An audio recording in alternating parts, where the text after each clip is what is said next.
Hello everyone, good evening to you. Today we are going to start class 7th, chapter 1, nutrition in plants. Okay, so let's get started.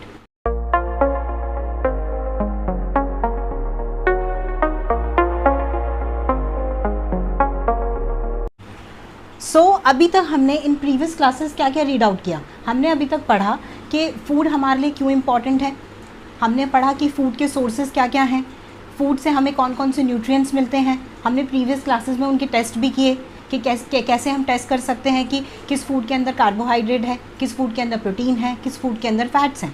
ये सब हमने किया, सारे nutrients देखे, carbohydrate, fats, vitamins, mineral, सब कुछ हमने देखा। ठीक है, तो अब हम इस चैप्टर में बेसिकली क्या पढ़ने वाले हैं। आप चैप्टर की पहले हेडिंग देखते हैं, nutrition in plants. Nutrition word का मतलब होता है नरिशमेंट, पोषण। ठीक है, नरिशमेंट या पोषण देना। तो प्लांट्स अपने आप को पोषण कैसे देता है, हमें बेसिकली ये देखना है इस चैप्टर में कि प्लांट खुद को नरिशमेंट कैसे देता है। और फिर हम इन अदर चैप्टर देखेंगे कि बाकी प्रोसेसेस क्या क्या हैं कि एनिमल्स खुद को नरिशमेंट या न्यूट्रिशन या फिर पोषण कैसे देते हैं। ठीक है, तो न्यूट्रिशन की डेफिनेशन एज आप देख रहे हैं बोर्ड पे मैंने ऑलरेडी लिखी हुई है। क्या है? Mode of taking food by an organism and its utilization by the body. कौन से मोड से एक ऑर्गेनिज्म मतलब एक लिविंग थिंग, कौन से मोड से एक ऑर्गेनिज्म अपने बॉडी में फूड इनटेक कर रहा है और फिर उसका यूटिलाइजेशन कहाँ कहाँ कर रहा है कि वॉकिंग में कर रहा है, एनर्जी प्रोड्यूस करने में कर रहा है, अपनी प्रोटेक्शन के लिए कर रहा है, ठीक है, ग्रोथ के लिए कर रहा है, डेवलपमेंट के लिए कर रहा है। वो सारी यूटिलाइजेशन हो गई और उसको लेने के तरीके वो हो गए मोड ऑफ टेकिंग फूड। ठीक है, तो ये हो गई हमारे न्यूट्रिशन की डेफिनेशन। ठीक है, अब हम देखते हैं जो न्यूट्रिशन है वो 2 टाइप्स के हैं। ठीक है, तो न्यूट्रिशन 2 टाइप के हैं, एक है ऑटोट्रॉपिक, इसको हम रीड आउट करते हैं ऑटोट्रॉपिक, एक है हेट्रोट्रॉपिक। ठीक है, ऑटो मीन्स, ऑटो वर्ड जहाँ पे भी आए उसका मतलब होता है सेल्फ। ठीक है, जैसे हम बोलते हैं ऑटोमोबाइल्स, ऑटोमेटिक, ऑटोमेटिक का मतलब क्या है? सेल्फ चलने वाला। ठीक है, जब जिस भी वर्ड के आगे ऑटो लगा है मतलब सेल्फ, खुद से प्रोड्यूस करना, खुद से काम करना। अब जैसे हम ऑटोमोबाइल्स बोलते हैं, ऑटोमोबाइल्स क्या है? अगर आप ऑटोमोबाइल खरीद के अपने घर पे रख लेंगे, आपने कार खरीदी, आपने बाइक खरीदी, तो वो अपने आप से चल जाएगी? नहीं चलेगी, उसको आपको क्या करना पड़ेगा? आपको उसको चलाना पड़ेगा। तो वो ऑटोमेटिक है बट आपको उसको स्टार्ट करना पड़ेगा, फिर वो ऑटोमेटिकली रन करेगी। तो वो हो गए ऑटोमोबाइल्स, ऑटोमेटिक चीज़ें। अब ये हो गए ऑटोट्रॉपिक, मतलब ये खुद, और ट्रॉपिक का मतलब होता है नरिशमेंट। ये अपने आप को नरिशमेंट खुद देते हैं। इन वाले ऑटोट्रॉपिक्स को हम क्या बोलते हैं? ये अपने आप को खुद नरिशमेंट देते हैं, इसलिए हम इनको बोलते हैं सेल्फ नरिशमेंट। तो इस वर्ड से अगर हमने इस वर्ड का मीनिंग समझ लिया तो हम डिफाइन खुद से लिख सकते हैं, all organism that produce their own food with the help of process like photosynthesis, they are known as autotrophic organisms. ठीक है, सो उसके सारे एग्जांपल्स आपको पता ही हैं। ऑल ग्रीन प्लांट्स, जो सारे ग्रीन प्लांट्स हैं वो क्या होते हैं? ऑटोट्रॉपिक होते हैं। ये हो गया। नेक्स्ट अब देखते हैं हेट्रोट्रॉपिक। हेट्रोट्रॉपिक में क्या है? हेट्रो का मतलब होता है अदर, अदर्स के ऊपर डिपेंड करते हैं जो नरिशमेंट के लिए, उनको हम कहते हैं हेट्रोट्रॉपिक। ठीक है, सो अदर्स पे डिपेंड करते हैं जो नरिशमेंट के लिए, उनको हम बोलते हैं हेट्रोट्रॉपिक ऑर्गेनिज्म। और एग्जांपल्स हो गए all non green plants, animals, human beings. ये सब क्या हो गए? सारे ये हो गए हमारे हेट्रोट्रॉपिक ऑर्गेनिजम्स। तो अभी हमने देखा कि न्यूट्रिशन हमने देखे। ठीक है, न्यूट्रिशन के बारे में हमने देखा, हमने एग्जांपल्स देखे, हमने 2 टाइप के न्यूट्रिशन देखे। न्यूट्रिशन का मतलब क्या है? पोषण। ठीक है, 2 टाइप के हमने देखे, ऑटोट्रॉपिक और हेट्रोट्रॉपिक। तो इस चैप्टर में बेसिकली हमें पढ़ना है कि प्लांट्स कैसे अपना खाना बनाते हैं, कैसे वो अपने आप को अलाइव रखते हैं, कैसे वो सारी चीज़ें करते हैं। तो अभी मैंने आपको बताया कि ऑटोट्रॉप्स का मतलब क्या होता है? सेल्फ नरिशमेंट, खुद के लिए खाना खुद ही प्रोड्यूस करना, खुद को नरिशमेंट खुद ही देना। ये हमने समझ लिया। अब पर आपके माइंड में क्वेश्चन आ रहे होंगे कि कैसे ये लोग अपना खुद खाना बनाते हैं। ठीक है, कौन सी वो जगह है जहाँ खाना खुद बनाते हैं? जैसे हमारा खाना कहाँ बनता है? हमें पता है रफली कि फार्मर्स क्रॉप्स उगाते हैं, वो फिर फैक्ट्री में जाती है, फैक्ट्री में हमारा खाना प्रोसेस होता है और वो खाना पैक होके हमारे घर पे आ जाता है। हम ग्रोफर से और ये जो बिग बास्केट्स हैं यहाँ से ऑर्डर कर लेते हैं अपना खाना और हमारे घर पे डिलीवर हो जाता है। ये सारी फैसिलिटीज़ हमारे पास अवेलेबल हैं, राइट। बट प्लांट कैसे करते हैं, प्लांट का कौन सा वो पार्ट है जहाँ खाना प्रोड्यूस हो रहा है, प्लांट की वो कौन सी जगह है, कौन कौन सी चीज़ें प्लांट को चाहिए खाना प्रोड्यूस करने के लिए, ये सारे क्वेश्चन आपके माइंड में आ रहे होंगे, है ना। कैसे हम प्लांट के ऊपर डायरेक्टली इनडायरेक्टली डिपेंड करते हैं कि वो खाना प्रोड्यूस करे और फिर हमें खाना मिले, क्योंकि हम उन्हीं पर डिपेंड हैं। हम खुद से हम तो खाना प्रोड्यूस नहीं करते, हमने देख लिया, हम हेटेरोट्रॉप्स हैं, ठीक है, वो हैं ऑटोट्रॉप्स। तो अब हम देखते हैं कि वो ऑटोट्रॉप्स हैं। मैंने आपको बताया सारे ग्रीन प्लांट्स ऑटोट्रॉप्स हैं, तो इससे आपको पहला इंडिकेशन तो यहीं से मिल गया कि मैंने बोला सारे ग्रीन प्लांट्स, मतलब कुछ तो ऐसा है, ग्रीन से रिलेशन है कुछ तो, कि जिससे सारे ग्रीन प्लांट्स ही खाना प्रोड्यूस कर पा रहे हैं, नॉन ग्रीन प्लांट्स नहीं कर पा रहे। हमने देखा ये चीज़। तो क्यों कर पा रहे हैं सारे ग्रीन प्लांट्स खाना प्रोड्यूस? क्योंकि उनके अंदर प्रेजेंट है क्लोरोफिल। क्लोरोफिल जो है प्लांट के सारे ग्रीन पार्ट में होता है। अगर ये स्टेम भी ग्रीन है तो इसके अंदर भी क्लोरोफिल है, और लीफ के अंदर तो है ही, लीफ हमें पता है प्लांट की ग्रीन होती है। और जो फ्लावर के नीचे जो सेपल होता है जिसके ऊपर प्लांट टिका होता है, ये जैसे सपोज करिए ये फ्लावर का बेस पार्ट है, और यहाँ से फिर फ्लावर स्टार्ट हो रहा है, फ्लावर की फिर बीच में ऐसे पार्ट होता है, एंड देन फ्लावर की फिर लीव्स होती हैं, ऐसा कुछ होता है। थोड़ा सा मेरी ड्राइंग थोड़ी ख़राब है, so please forgive me for that. तो नीचे जो ये ग्रीन पार्ट होता है इसको हम कहते हैं सेपल, और ये होते हैं पेटल्स। तो सेपल भी ग्रीन कलर का होता है, मतलब उसके अंदर भी क्या है, क्लोरोफिल है, ठीक है। तो क्लोरोफिल क्या है, एक पिगमेंट है। तो मैं यहाँ लिख देती हूँ कि लीव्स के अंदर होता है क्लोरोफिल।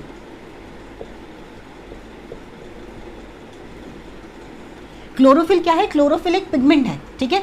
क्लोरोफिल पिगमेंट है जो लीव्स के अंदर होता है, ठीक है। तो वो क्या करता है, उसका सबसे इंपॉर्टेंट रोल है। अगर क्लोरोफिल नहीं होगा तो प्लांट फोटोसिंथेसिस नहीं करेगा, ये आपको पता चल गया। तो सबसे इंपॉर्टेंट चीज़ क्या है फोटोसिंथेसिस करने के लिए या फिर खाना खुद प्रोड्यूस करने के लिए, वो है क्लोरोफिल।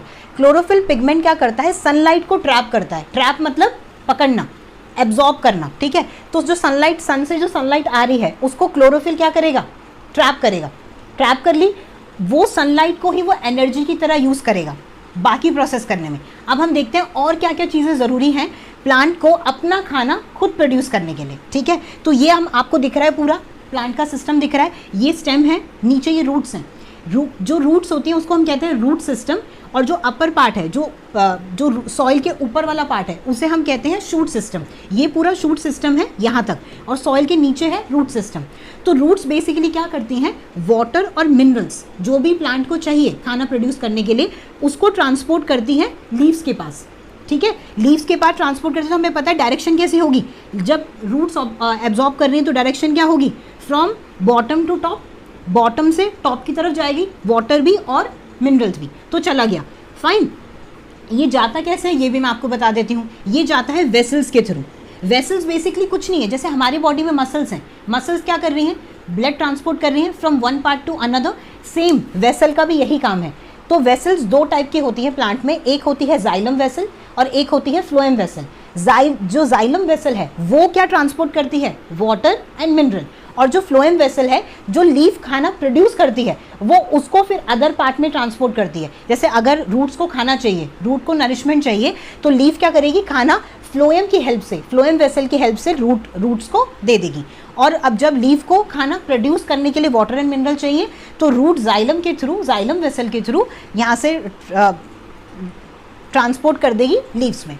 ये हमारे पास क्लियर हो गया, वाटर भी मिल गया, मिनरल भी मिल गए। किसकी हेल्प से, वेसल की हेल्प से। क्लोरोफिल की हेल्प से सनलाइट आ गई, मतलब एनर्जी भी मिल गई। अब हम देखते हैं कि कार्बन डाइऑक्साइड, कार्बन डाइऑक्साइड की शॉर्ट फॉर्म होती है, फॉर्मूला होता है CO2। CO2 ऐसे लिखते हैं कार्बन डाइऑक्साइड को। तो CO2 हमें पता है कहाँ प्रेजेंट है, एयर में प्रेजेंट है, ठीक है। तो CO2 जो एयर में प्रेजेंट है वो लीफ के अंदर कैसे घुसेगी, वो तो प्लांट्स में छोटे छोटे होल्स होते हैं, पोर्स होते हैं, ठीक है, ओपनिंग होती है जिसको हम बोलते हैं स्टोमेटा, ठीक है। तो स्टोमेटा का बिग स्ट्रक्चर मैंने यहाँ पे बनाया एक स्टोमेटा का। तो स्टोमेटा में बेसिकली क्या होते हैं, गार्ड सेल्स होते हैं। देखिए बीन शेप है, राजमा की शेप लग रही है एकदम, तो इसको हम बीन शेप बोलते हैं। ये दो गार्ड सेल्स होते हैं, गार्ड सेल के बीच में जो ओपनिंग है उसको बोलते हैं स्टोमा। जब भी हम किसी ओपनिंग की बात करते हैं ना, बायोलॉजी में स्पेशली, साइंस में, तो उसको बोलते हैं स्टोमा। स्टोमा का मतलब ही होता है ओपनिंग, ओपनिंग जगह, कोई भी ओपनिंग। जैसे हमारा माउथ है, हमारे ईयर्स हैं, हमारी नोज़ है, वो क्या है, स्टोमा है, वो ओपनिंग है। ऐसे ही जो स्टोमेटा की जो ओपनिंग है उसे हम क्या बोलेंगे, स्टोमा, और वो ओपनिंग है, ठीक है। और ये गार्ड सेल के चारों तरफ क्या होते हैं, क्लोरोप्लास्ट होते हैं। क्लोरोप्लास्ट के अंदर ही क्या होता है, क्लोरोफिल होता है। नाम से ही आपको पता चल रहा है, क्लोरोप्लास्ट, क्लोरोप्लास्ट के अंदर है पिगमेंट जिसको हम बोलते हैं क्लोरोफिल, जो सबसे ज़्यादा इंपॉर्टेंट है क्योंकि वो सनलाइट ट्रैप कर रहा है, जो एनर्जी है जो यूज़ होगी खाना प्रोड्यूस करने में। ठीक है, तो ये आपको समझ आ गया। इसमें ये ओपनिंग है, यहाँ से अंदर घुसती है कार्बन डाइऑक्साइड और यहीं से रिलीज आउट होती है ऑक्सीजन जब पूरा खाना प्रोड्यूस हो जाता है। तो ये जो पूरी प्रोसेस है, ये जो प्लांट कर रहा है, तो इसमें हमें 4 इंपॉर्टेंट चीज़ें पता चली। प्लांट को 4 चीज़ें चाहिए खाना बनाने के लिए। सबसे इंपॉर्टेंट है क्लोरोफिल।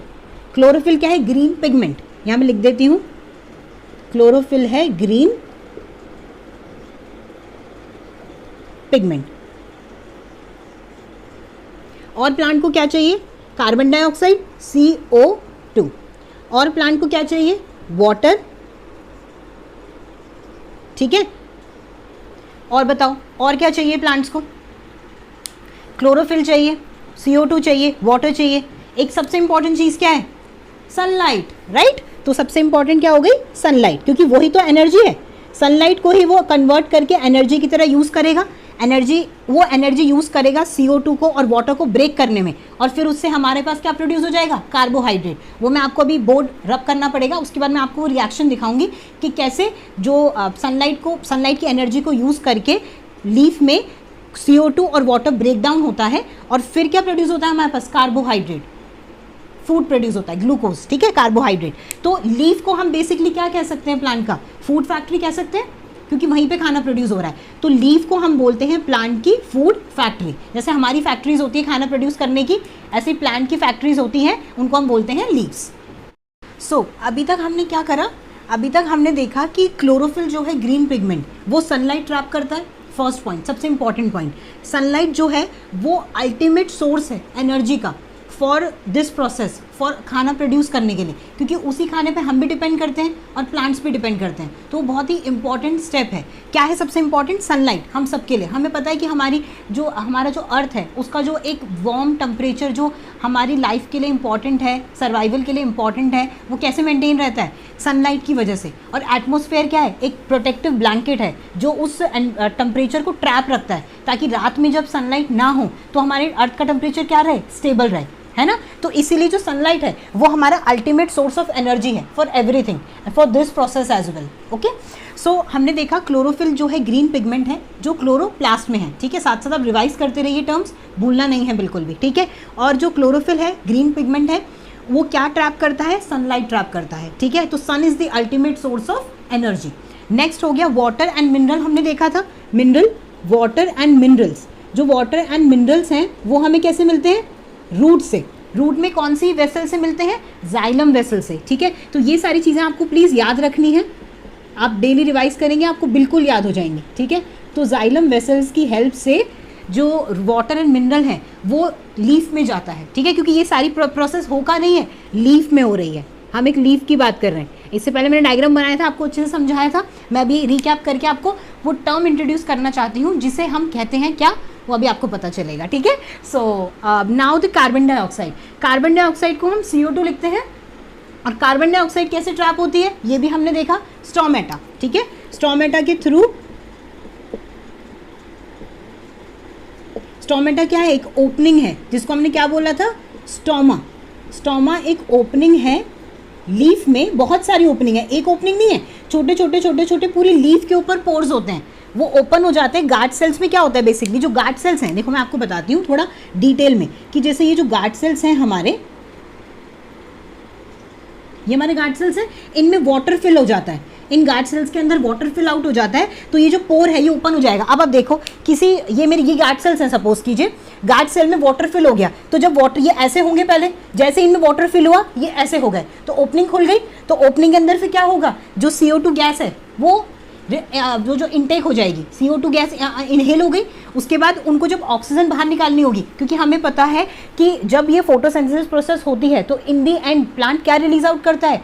ऑक्सीजन जो हमें चाहिए, जो हमारी ब्रीदिंग के लिए इंपॉर्टेंट है, जिसके बिना हम सर्वाइव नहीं कर सकते अर्थ पे, तो ऑक्सीजन फिर रिलीज आउट हो जाती है इन्हीं स्टोमेटा की हेल्प से, ठीक है। तो इनके अंदर क्या होता है, वाटर फिल हो जाता है, तो पोर ओपन हो जाता है, और वाटर जैसे ही रिलीज आउट होता है रात को ही अपने पोर श्रिंक कर लेते हैं, क्योंकि रात को प्लांट फोटोसिंथेसिस नहीं करता है। रात को प्लांट नॉर्मली हमारी तरह बिहेव करता है, ऑक्सीजन इनटेक करता है और कार्बन डाइऑक्साइड रिलीज आउट करता है, ठीक है, क्योंकि रात को सन नहीं होता, तो रात को प्लांट में फोटोसिंथेसिस नहीं होती, ठीक है।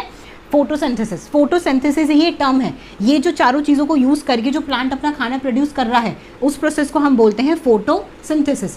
फोटो का मतलब होता है लाइट, और सिंथेसिस का मतलब होता है टू कंबाइन या प्रिपेयर करना, सब चीज़ों को कंबाइन करके खाना बनाना with the help of light, ठीक है। लाइट क्योंकि अल्टीमेट सोर्स ऑफ एनर्जी है, ठीक है। तो ये पूरा रिएक्शन है जो होता है कहाँ पे, लीफ के अंदर, ठीक है।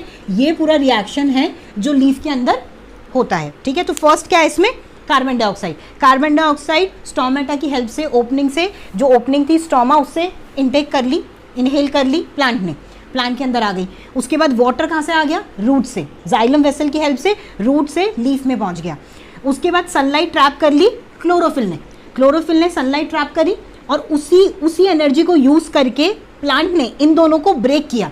इन दोनों को ब्रेक करके प्लांट ने क्या प्रोड्यूस किया, कार्बोहाइड्रेट को ही हम स्टार्च भी बोलते हैं, या फिर स्टार्च को हम कार्बोहाइड्रेट बोलते हैं, ठीक है। स्टार्च को बेसिकली हम कार्बोहाइड्रेट बोलते हैं। स्टार्च किस किस में होता है, सभी जो ग्रीन प्लांट्स होते हैं सभी में होता है, पर ज़्यादा अमाउंट में किस में होता है, हमने प्रीवियस क्लासेस में पढ़ा है, किस में, राइस में, व्हीट में, ठीक है। और ऑक्सीजन गैस रिलीज आउट करता है, जो ऑक्सीजन गैस है वो स्टोमेटा की हेल्प से बाहर रिलीज आउट हो जाती है इन दी एटमॉस्फेयर, ठीक है। तो ये पूरा रिएक्शन होता है, इस पूरी प्रोसेस को हम कहते हैं फोटोसिंथेसिस।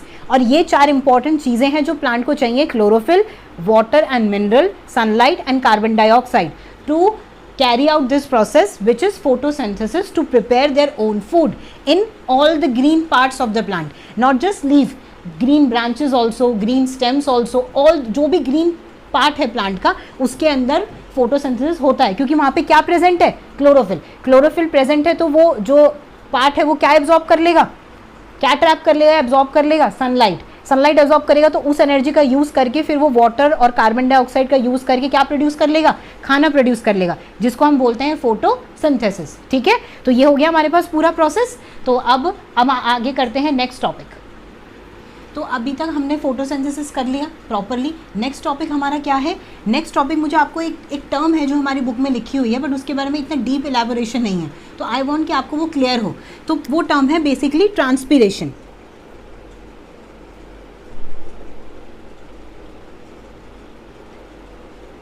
ट्रांसपीरेशन बेसिकली क्या है, लॉस ऑफ वाटर, ठीक है, loss of water from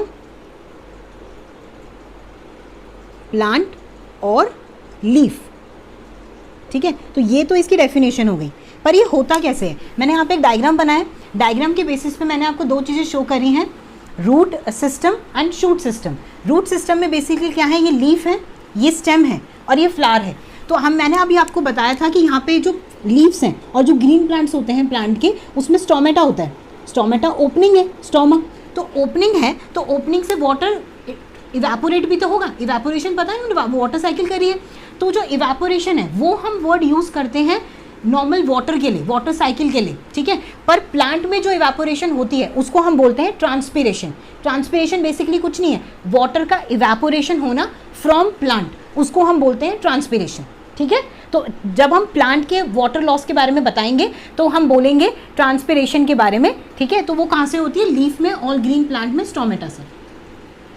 next topic है हमारे पास सेल स्ट्रक्चर।